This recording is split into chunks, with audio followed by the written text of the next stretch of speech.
Halo, selamat pagi, selamat datang di Lapor Polisi. Anda lapor, kami sampaikan sebuah program yang bertujuan menjadi wadah untuk aspirasi, keluhan, laporan, dan apresiasi kepada pihak kepolisian di seluruh Nusantara. Kami akan membahas sejumlah topik hukum dan kriminal yang menjadi pembicaraan masyarakat di sekitar kita dan juga di media sosial. Bersama saya, Reza Siregar, dan sebagai pembuka, kami akan sajikan berita viral hari ini. Di antaranya merampas mobil di area markas Kodam 5 Brawijaya, Surabaya, 4 penagih utang mencatut nama seorang perwira Kodam 5 Brawijaya untuk melancarkan aksinya.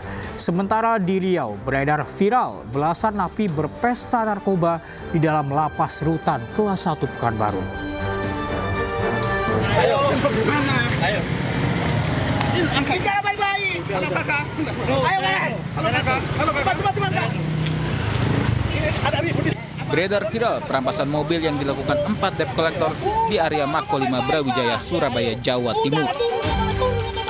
Para debt collector mencatut nama seorang perwira Kodam 5 Brawijaya untuk melancarkan aksinya.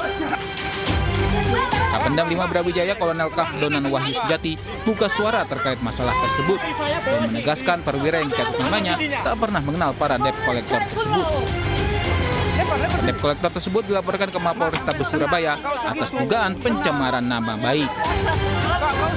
Sementara itu, 4 debt collector yang beraksi di Mako Brawijaya meminta maaf dan mengatakan pihaknya mencatut nama perwira Kodam itu tidaklah benar.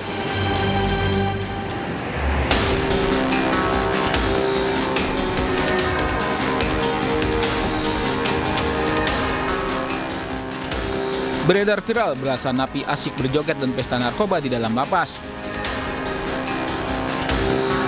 Kantor wilayah Ditjen Paskanwil Riau membenarkan bahwa peristiwa tersebut terjadi di dalam rutan kelas 1 Pekanbaru. Dan para napi adalah napi titipan kejaksaan kasus narkoba. 14 napi diperiksa intensif oleh tim gabungan, sementara Kepala Rutan kelas 1 Pekanbaru dan Kepala Keamanan Rutan dicopot dari jabatannya.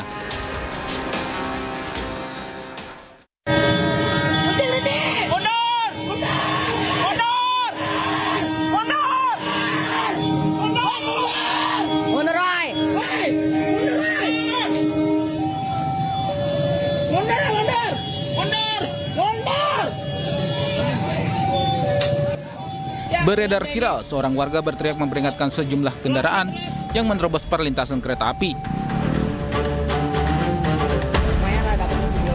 Sementara kereta api Fajar Utama tujuan Jakarta-Yogyakarta dari arah stasiun Bekasi akan melintas.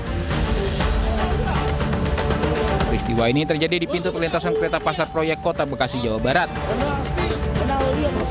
Pria ini berteriak histeris meminta sejumlah pengendara mobil dan motor untuk mundur. Beruntung kereta api memperlambat laju jalannya, sehingga tidak terjadi hal yang tidak diinginkan. Tim Liputan iNews melaporkan. Seorang perempuan penumpang MRT Jakarta mengeluhkan sepedanya hilang dicuri saat diparkir di komuter bike shelter stasiun MRT Setiabudi, Jakarta Selatan. Setelah mendapat laporan dari korban, polisi kini memburu pelaku. Nih, biasanya sepedaku parkir di sini. Hari ini pulang kantor, sepedanya udah hilang, nggak ada.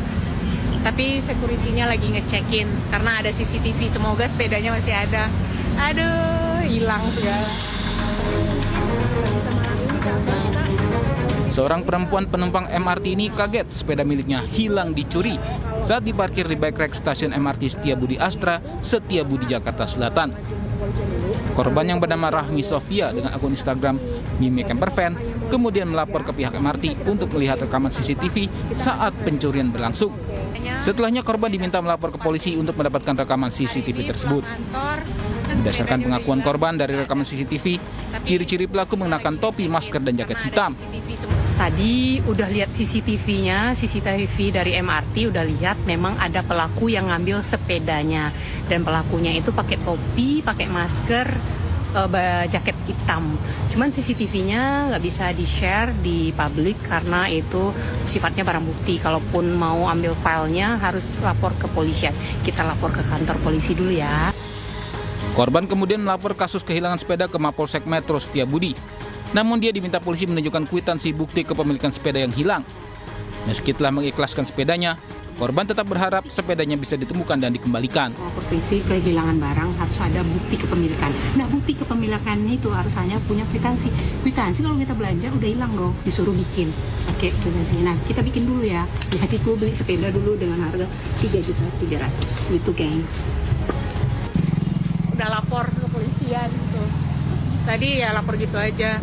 Tunggulah kabar katanya. Kalau ada kelanjutan nanti dihubungi pihak kepolisian. CCTV udah lihat tapi nggak bisa di-share karena itu barang bukti dari pihak kepolisian. Gitu, gengs. Ya udahlah, sepedanya kita ikhlaskan saja. Kayaknya udah pesimis. Semoga diganti yang lebih baik. Pihak Polres Metro Jakarta Selatan menyatakan setelah korban melapor ke Polsek Setiabudi, polisi langsung memburu pelaku berdasarkan bukti dari rekaman CCTV. Polisi juga bekerja sama dengan pihak MRT untuk menemukan pelaku. Atas pencurian tersebut, pelaku rugi 3 juta rupiah. Saat ini kita lagi mengejar ya, siapa melakukan, kemudian kapan, jam berapa, itu yang kita kejar. Tentunya kita sudah bekerja sama dengan security ya, kita minta kerjasama dari security adalah keterangan apa yang dilihat sama security atau penjaga dari area tersebut ya. CCTV pun kita sudah mintain.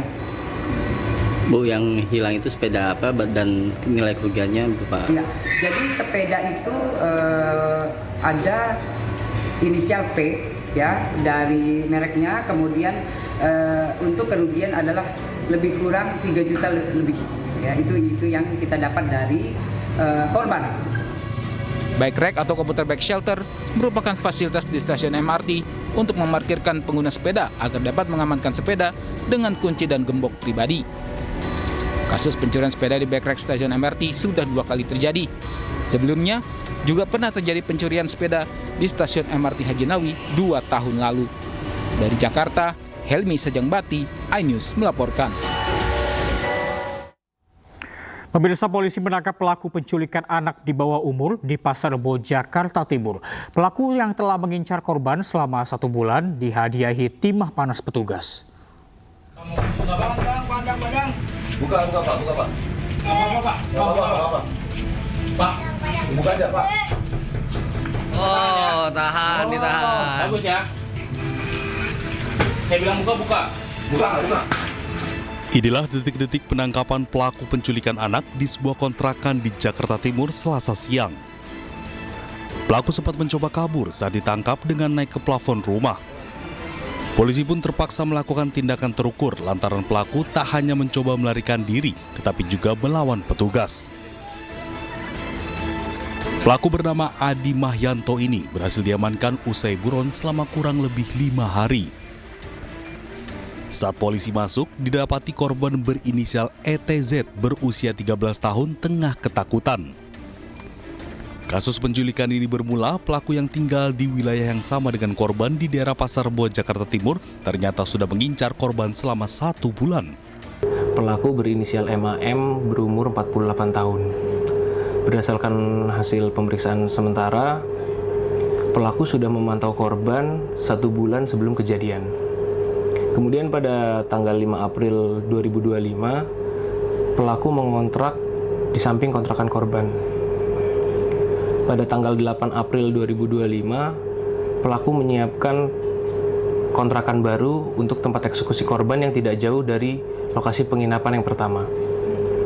Kemudian pada tanggal 9 April 2025, pelaku mengajak korban untuk pergi berbelanja dan mengembalikan korban ke rumahnya. Setelah mendapatkan kepercayaan dari orang tua korban, pelaku mengulangi hal yang sama dan pada tanggal 10 April 2025, pelaku berhasil menculik korban dan tidak kembali lagi ke rumahnya. Dari hasil pemeriksaan, pelaku mengakui mencabuli bahkan memperkosa korban sebanyak 3 kali. Hingga kini pelaku masih dilakukan pemeriksaan di Polda Metro Jaya. Pelaku dijerat pasal 328 KUHP dan Undang-Undang Perlindungan Anak.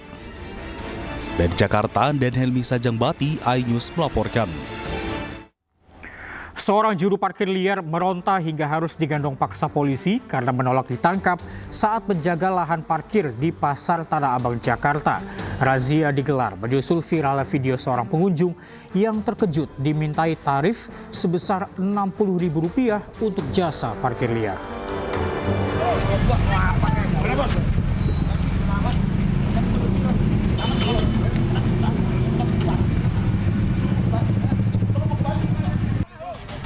Seorang juru parkir liar ini meronta saat diamankan petugas Reskrim Polsek Metro Tanah Abang di kawasan Blok G Pasar Tanah Abang, Jakarta Pusat.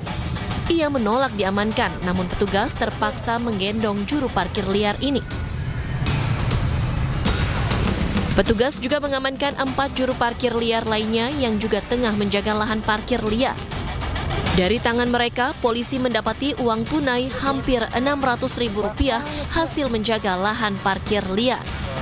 Perharinya, juru parkir liar mengaku mampu meraup penghasilan hingga Rp500.000 dengan tarif parkir sebesar Rp30 hingga Rp50.000 untuk kendaraan roda 2 dan 4. Uang tersebut kemudian disetorkan kepada seseorang. Sayangnya polisi mengaku kesulitan memproses keluhan masyarakat lantaran tidak adanya korban yang membuat laporan resmi. Berapa setoran pedagang? Nggak nentu. Berapa biasanya? Kadang 500, kadang 400 lebih. Sehari 500.000? Ya. Lu dapat berapa sehari? Saya dikasih 100.000, itu udah bersih, udah makan, udah apa Pak? Berarti minimal 500.000 per hari? Iya. Ya, yang jelas kita melakukan pengamanan terhadap beberapa petugas parkir. Kita nanti akan kita akan interogasi, kita tanya apa-apa yang sudah dilakukan. Memang menjadi kendala kita kadang-kadang adalah ketika kita mengamankan begini, kendala kita di korban itu. Korban tidak melakukan pelaporan. Yang kemudian kadang-kadang kita temukan pelakunya, korbannya ada, korbannya nggak mau ribet, nggak mau melanjutkan laporan ini karena memang mereka menganggap terlalu urusannya panjang gitu.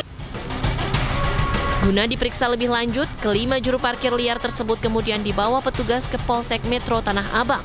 Sementara itu, petugas mengimbau bagi para pengunjung yang ingin berbelanja di Pasar Tanah Abang agar menggunakan lahan parkir resmi yang telah disediakan. Sebelumnya, video seorang wanita pengunjung Pasar Tanah Abang yang dikenai tarif parkir tinggi beredar dan viral di masyarakat. Korban terkejut karena dimintai tarif sebesar Rp60.000 untuk jasa parkir liar kendaraannya. Polisi meringkus 3 pengedar sabu di Toraja Utara, Sulawesi Selatan. Polisi sempat melepas tembakan peringatan dan menembak mobil tersangka yang mencoba kabur saat ditangkap.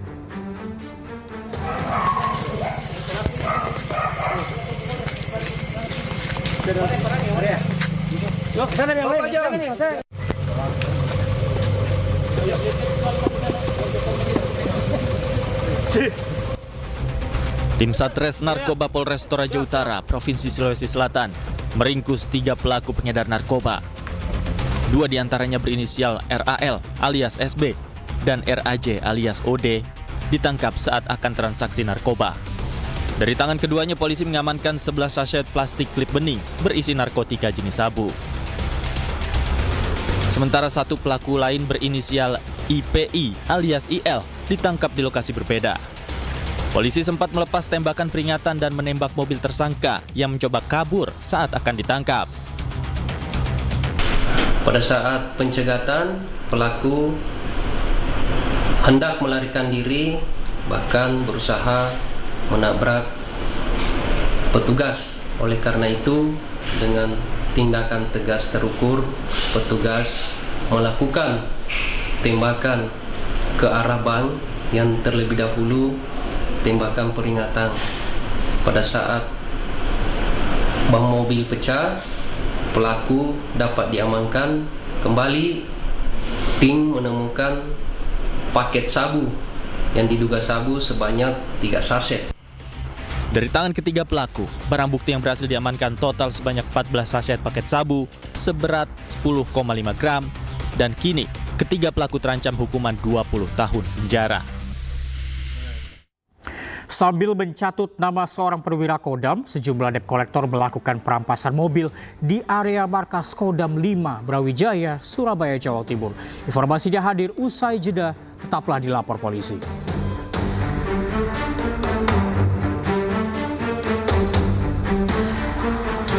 Mohon atensi, segera muncul. Seorang pria tewas seketika usai ditikam tetangganya sendiri saat pulang ke rumahnya di Jabung, Kabupaten Lampung Timur.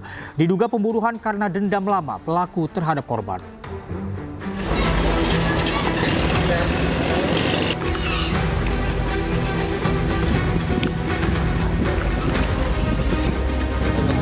Tewas ditikam tetangganya sendiri SA saat korban hendak pulang menuju rumahnya di Desa Negara Batin, Jabung, Kabupaten Lampung Timur. Diduga ada dendam tersangka terhadap korban yang sudah tersimpan sejak lama. Tersangka mengaku pernah dianiaya oleh korban, kemudian melaporkan kasusnya ke Mapolsek Jabung. Namun, usai laporan dilayangkan, korban dikabarkan menghilang, sehingga polisi tidak segera memproses kasus tersebut. Mandeknya proses hukum rupanya membuat tersangka berniat untuk main hakim sendiri. Sampai kemudian tak sengaja bertemu korban yang keluar dari persembunyiannya dan langsung mengeksekusi korban di dekat rumahnya. Pelaku penganiayaan mengakibatkan korban meninggal dunia telah berhasil kita amankan, yaitu berinisial S yang merupakan warga Desa Negara Batin, Kecamatan Jabung, Kabupaten Lampung Timur. Untuk korbannya sendiri kan betul? Untuk korban berinisial M alias Maroni, warga Desa Negara Batin, Kecamatan Jabung, meninggal dunia dengan dua luka tusuk di bagian bawah ketiak. Selain mengamankan tersangka, polisi menyita barang bukti 2 buah senjata tajam jenis pisau. Salah satunya digunakan untuk menghabisi korban. Tersangka dijerat pasal penganiayaan, mengakibatkan kematian dengan ancaman hukuman pidana maksimal selama 7 tahun penjara. Dari Lampung Timur, Lampung, Tinus Ristanto, iNews melaporkan. Dan pemirsa, untuk mengetahui informasi terkini kasus ini, kita sudah terhubung dengan AKP Stefanus Boyo, Kasat Reskrim Polres Lampung Timur. Selamat pagi, Pak Stefanus. Selamat pagi, Mas Reza. Apa terdengar jelas? Siap, Pak Stefanus. Bagaimana Pak kronologi kasus ini bisa terjadi? Jadi kami pada tanggal 14 April 2025 mendapatkan informasi dari personil Polsek Jabung bahwasanya telah terjadi kejadian penganiayaan yang menyebabkan korban meninggal dunia. Jadi korban merupakan warga wilayah hukum Polsek Jabung, inisial M, dan pelaku adalah warga wilayah hukum Polsek Jabung, inisial S. Jadi dari kronologis awal yang kami dapatkan dari pemeriksaan bahwa korban mendatangi rumah pelaku inisial S, kemudian menantangnya untuk berduel. Kemudian karena perkelahian tersebut dimenangkan oleh pelaku berhasil merebut pisau yang dimiliki oleh korban dan menusukkan ke dada bagian kanan korban di bawah ketiak sebelah kanan sebanyak 2 kali. Kemudian korban dinyatakan meninggal oleh Puskesmas Kecamatan Jabung sekira pukul 19.45 waktu Indonesia bagian Barat. Demikian, Mas Reza. Baik, Pak Stefanus, tadi dikatakan bahwa kronologi awalnya adalah korban mendatangi rumah pelaku dan menantang pelaku. Dan informasi yang kita dapatkan ini korban meninggal karena ditikam oleh pelaku. Apakah menggunakan senjata tajam yang dibawa oleh korban atau yang sudah disiapkan oleh pelaku, Pak?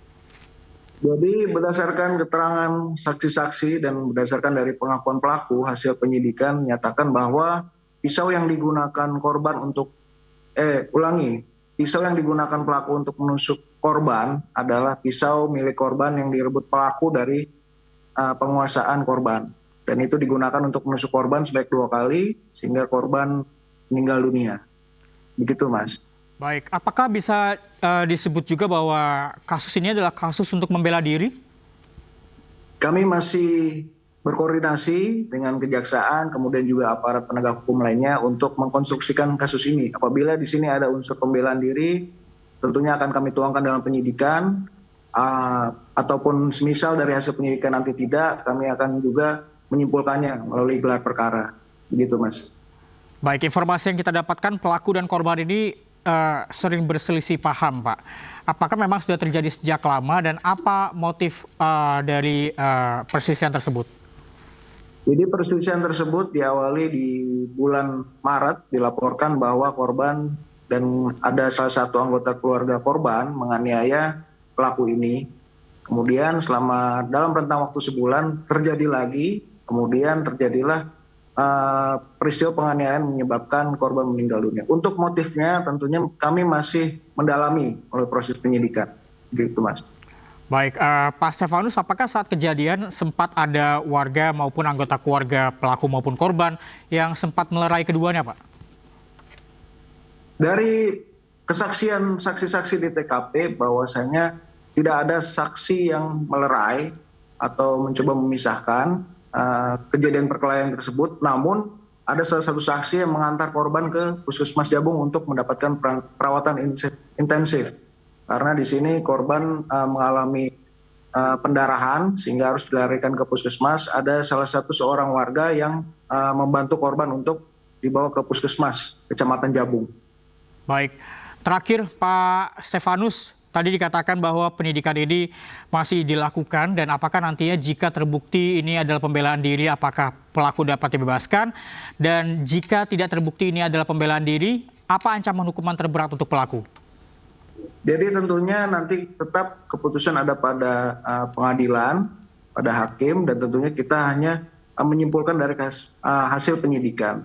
Tentunya nanti ketika terbukti bahwa pelaku ini bersalah, tuntutannya 7-9 tahun penjara. Baik, terima kasih Pak Stefanus Boyo, Kasat Reskrim Polres Lampung Timur atas waktunya. Selamat pagi Pak, salam sehat.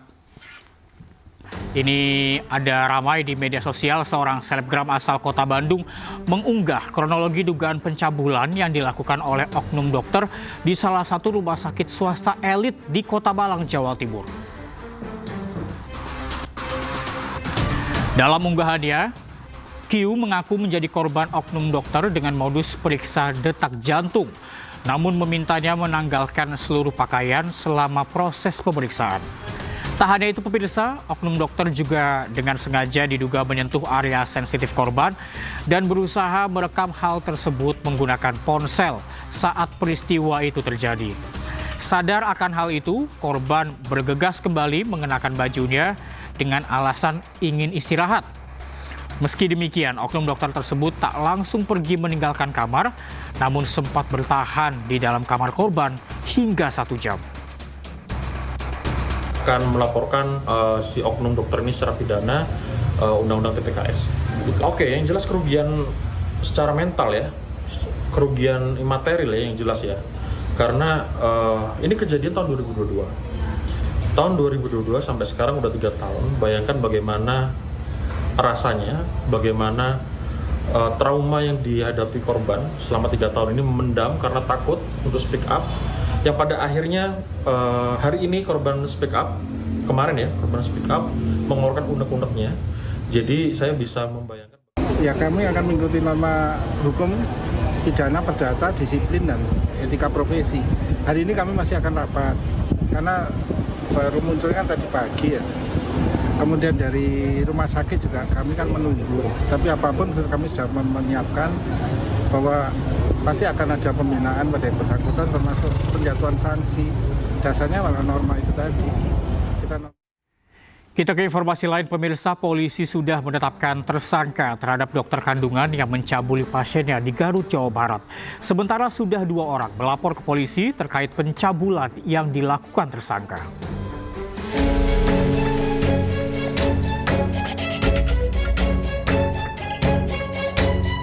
Usai menjalani pemeriksaan intensif di Polres Garut, dokter yang mencabuli pasiennya saat pemeriksaan kandungan ditetapkan sebagai tersangka.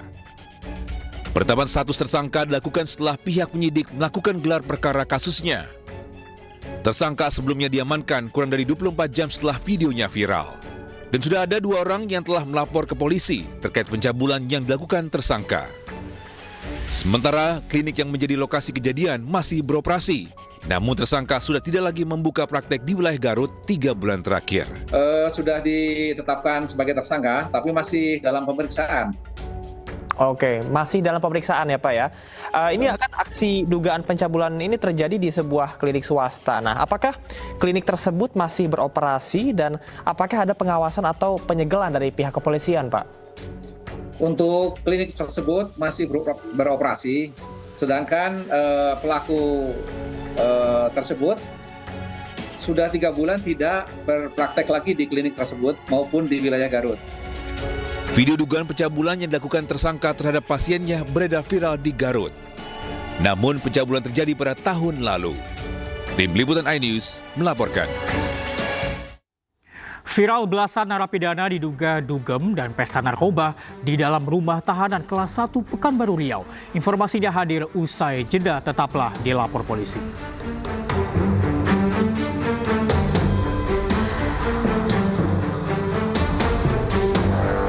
Mohon atensi, segera meluncur. Segera meluncur. Ya, Anda masih bersama kami di Lapor Polisi. Pemirsa, belasan narapidana diduga dugem dan pesta narkoba di dalam rumah tahanan kelas 1 Pekanbaru Riau. Usai berita ini viral, Kepala Rutan Pekanbaru dicopot dari jabatannya oleh Kepala Kantor Wilayah Ditjen Pemasyarakatan Riau.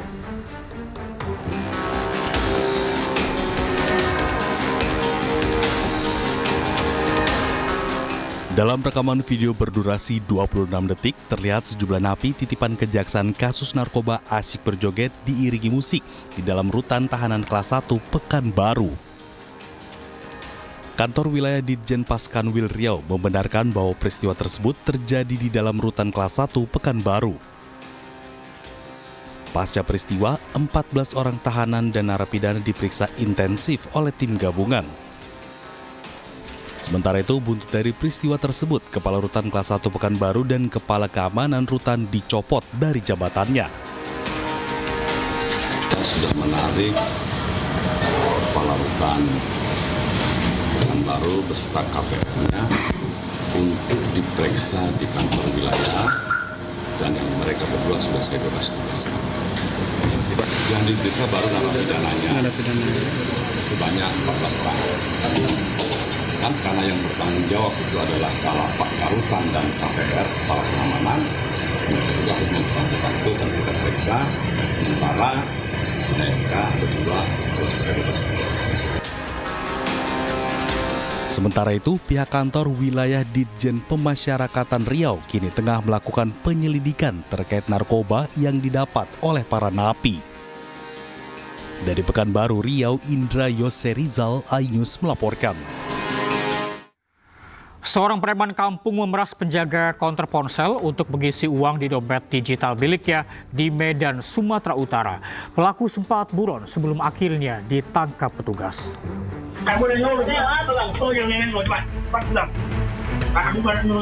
CCTV merekam detik-detik seorang preman kampung memalak dan memaksa penjaga konter ponsel mengisi dompet digital miliknya di salah satu konter di Jalan Tuba 2, Medan. Dalam video terlihat pelaku datang bawa tongkat dan mengancam serta memukul korban, menyuruh korban mengisi dompet digital milik preman. Pelaku sempat emosi karena korban tak kunjung mengisi dompet digitalnya. Pelaku kembali memukul korban dengan tongkat dan melemparkan kursi plastik ke arah korban.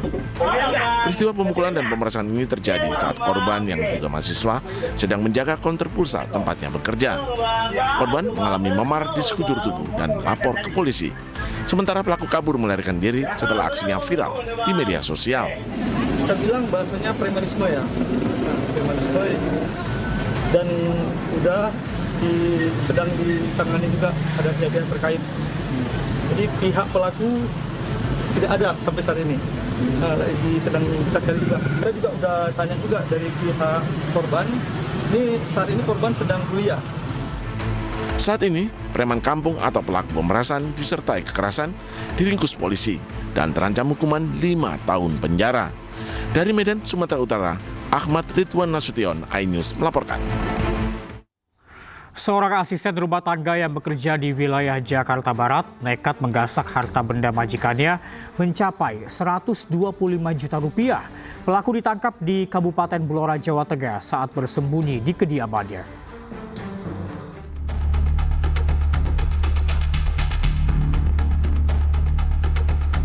Perempuan ini merupakan seorang asisten rumah tangga yang nekat menggasak harta majikannya di kawasan Kembangan, Jakarta Barat pada awal bulan April lalu.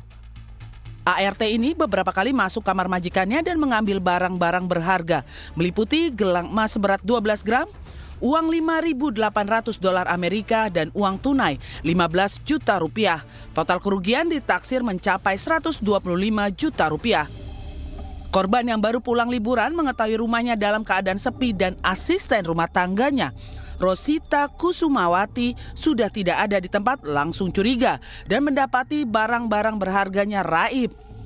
Aksi ART ini terekam dalam kamera pengawas dalam kamarnya. Tim Opsnal Unit 4 Subdit Resmo Polda Metro Jaya langsung melakukan olah tempat kejadian perkara dan identitas pelaku diketahui. Polisi langsung bergegas ke sebuah rumah di Desa Bakah, Kecamatan Kunduran, Kabupaten Blora, Jawa Tengah, dan berhasil menangkap pelaku.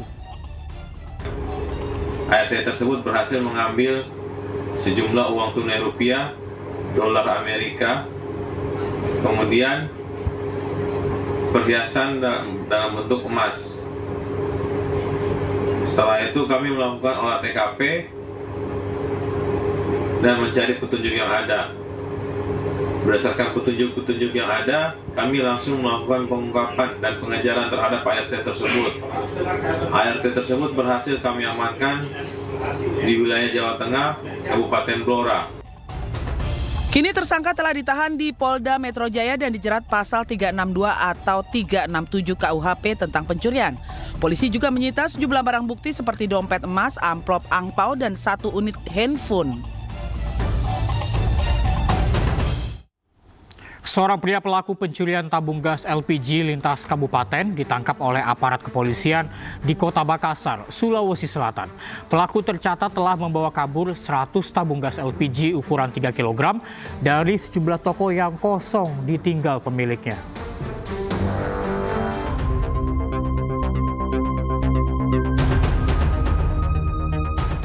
Pelaku pencurian terekam kamera pengawas usai membobol sebuah toko tabung gas di Kabupaten Sinjai, Sulawesi Selatan.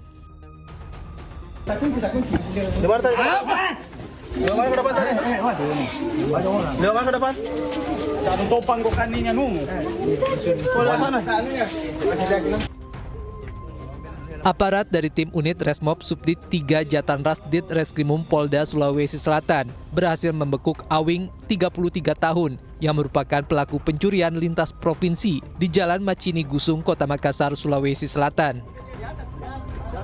Pelaku telah 10 kali mencuri di sejumlah toko di sekitar wilayah Kabupaten Sinjai, Kabupaten Bone, dan Kabupaten Sopeng. Modus pelaku beraksi melakukan pembobolan dengan menunggu korban pergi meninggalkan tokonya. Tercatat, di 4 toko di Kabupaten Sinjai, pelaku berhasil membawa kabur 100 tabung gas LPG 3 kg. Modus pelaku yang kami amankan yaitu beberapa jumlah toko yang dalam keadaan kosong pada saat korban ke masjid untuk melaksanakan sholat subuh pada saat bulan Ramadan. Dia membobol beberapa toko di wilayah Kabupaten Sinjai dan ada 4 toko dia bobol dan menggunakan mobil. Atas perbuatannya pelaku terancam pasal 363 KUHP terkait pencurian dengan pemberatan dengan ancaman hukuman di atas 5 tahun penjara.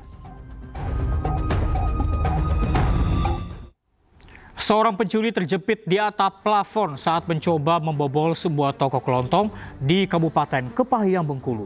Informasinya hadir usai jeda, tetaplah di Lapor Polisi.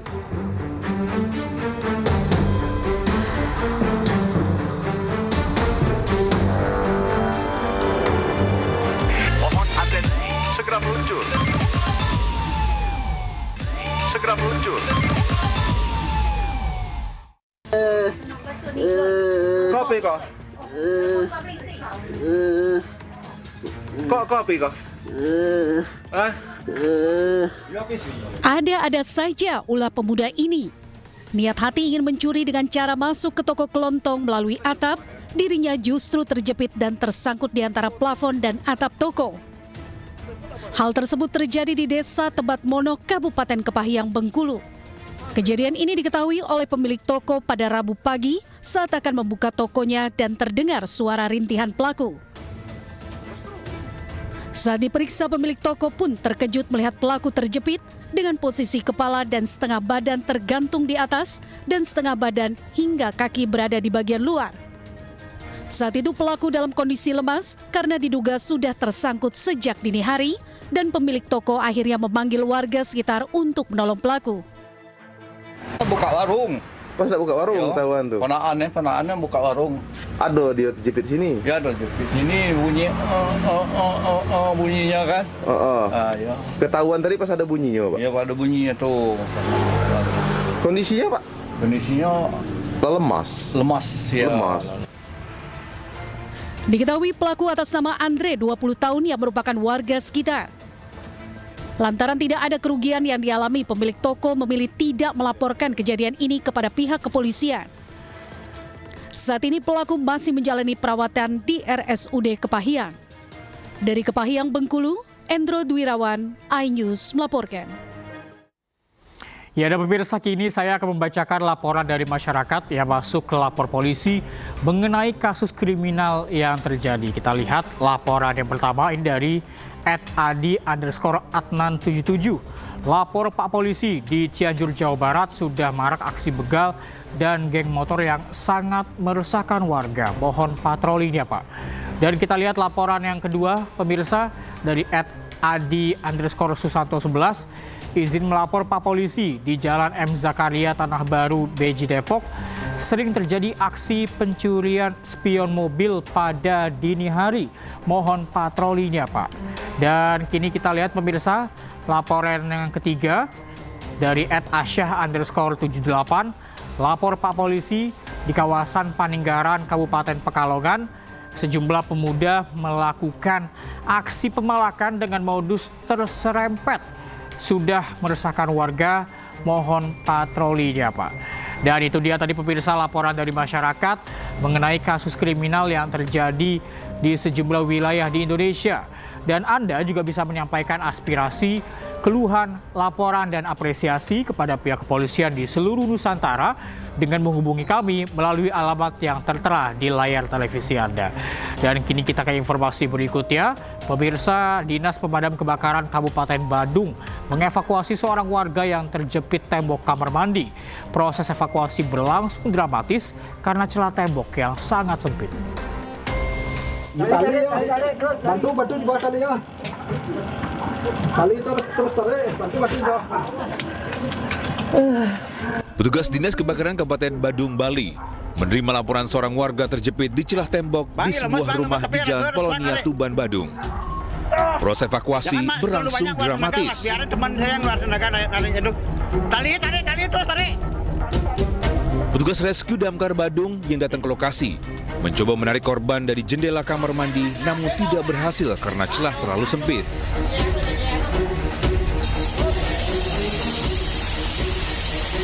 Akhirnya petugas damkar harus menggunakan alat khusus untuk memotong tembok dan menjebolnya.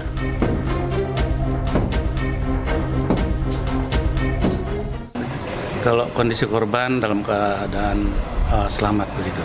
Pak, berapa lama korban itu, Pak, terperangkap itu, Pak? Kurang lebih itu 2 jam lebih lah, itu dia ada di situ sehingga sampai kondisi lemas, sehingga kita berusaha secepat mungkin untuk melakukan penanganan demi menyelamatkan nyawa sesama kita. Diduga korban mencoba menghindari dari seorang yang mencarinya. Korban nekat kabur melalui jendela kamar mandi rumah saudaranya. Namun tidak diduga celah tembok terlalu sempit hingga akhirnya tidak bisa keluar kembali. Dari Badung, Bali, Indira Ari, iNews melaporkan. Sepasang kekasih nekat aborsi dan menguburkan janin hasil hubungan terlarang mereka di samping rumah di Padang Pariaman, Sumatera Barat. Dari pengakuan tersangka, mereka belum siap memiliki anak.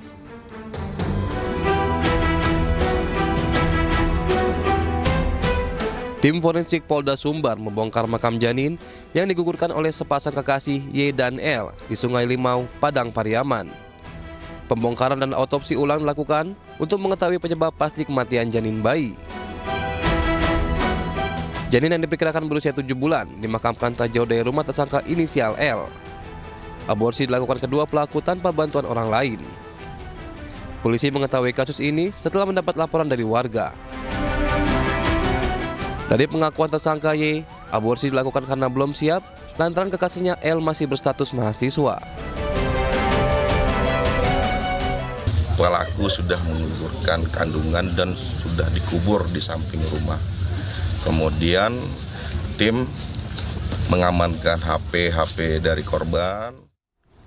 Pemirsa, polisi menangkap pasangan sejoli yang nekat mencuri telepon genggam milik pedagang perabotan di kawasan Tomang, Grogol, Petamburan, Jakarta Barat. Dan informasi ini sekaligus mengakhiri lapor polisi hari ini. Temukan informasi terbaru lainnya di www.inews.id. Cuplikan program dan berita iNews dapat Anda saksikan juga di YouTube @officialinews. Saya Reza Siregar pamit undur diri. Lapor polisi, Anda lapor. Kami sampaikan. Terima kasih. Sampai jumpa.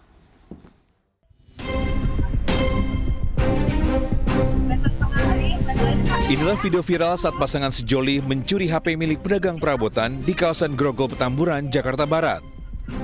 Mendapat laporan, anggota Subdit Resmob di Reskrimum Polda Metro Jaya langsung bergerak cepat, melakukan penyelidikan dan menangkap sejoli berinisial TW dan SH. Selain menangkap pasangan sejoli, polisi juga menangkap rekannya berinisial NS karena diketahui pernah bersama para pelaku melakukan aksi pencurian serupa. Mana TKP kejadian yaitu berada di toko perabotan dengan modus dia pura-pura membeli barang-barang perabotan berupa karpet.